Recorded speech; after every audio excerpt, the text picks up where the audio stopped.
नमस्कार दोस्तों, मैं हूं अंतिमा की जिंदगी। स्वागत करती हूं दोस्तों ममता के भजन चैनल में और संगीता तिवारी गीत अंतिमा की जिंदगी में। आप लोग प्यार दुलार तीनों चैनल पर दीजिएगा। ये तीनों चैनल पर गीत जाएगा। आप लोग आशीर्वाद देंगे तो हम लोग फिर से वीडियो बनाने आएंगे मंदिर पर। बहुत दूर से आई हैं तो आप लोग प्यार दुलार आशीर्वाद जरूर दीजिएगा। इनका चैनल पुराना हो गया है तो आप लोग इतना आशीर्वाद दीजिए ताकि इनका चैनल मोनो हो जाए। धन्यवाद दोस्तों। लेकर आए हैं बहुत प्यारा सा तुलसी मैया का विवाह गीत। भजन गीत है। चलो भजन गीत। जय तुलसी माता की। चलो दीदी गाओ। पूजनवा कैला तुलसी के जलवा चढ़ाई हो। पूजनवा कैला तुलसी के जलवा चढ़ाई हो। पूजनवा कैला तुलसी के दियना जलाई हो। पूजनवा कैला तुलसी के जलवा चढ़ाई हो। पूजनवा कैला तुलसी के नैहर में मांगे हम माई से बपाई।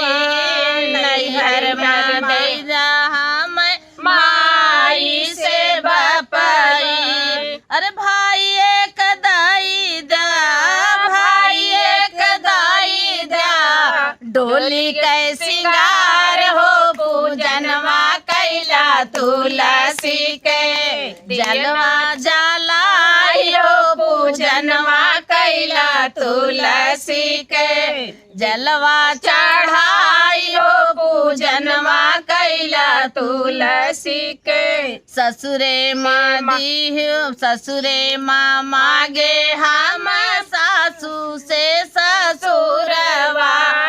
ससुरे माँ मांगे हम सासू से ससुरवा।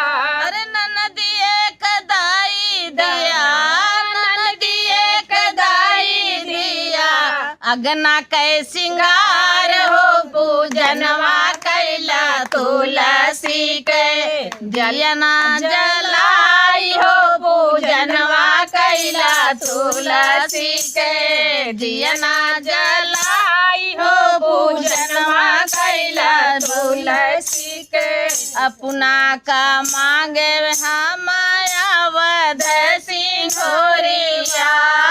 अपना का मांगे हम अवध सिंघोरिया।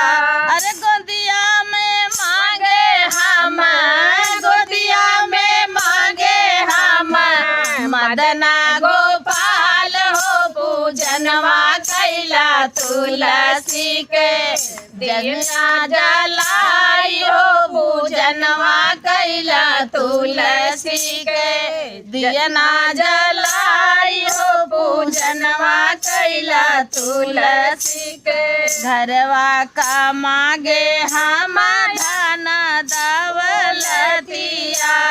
घरवा में मांगे हम धन लक्ष्मी। घरवा में मांगे हम धन लक्ष्मी। अरे बड़ी बरदानी बाटी, बड़ी बरदानी बाटी, तुलसी हमार हो। पूजनवा कैला तुलसी के दियना जलाई हो। पूजनवा कैला तुलसी के दियना जलाई हो। पूजनवा कैला तुलसी के।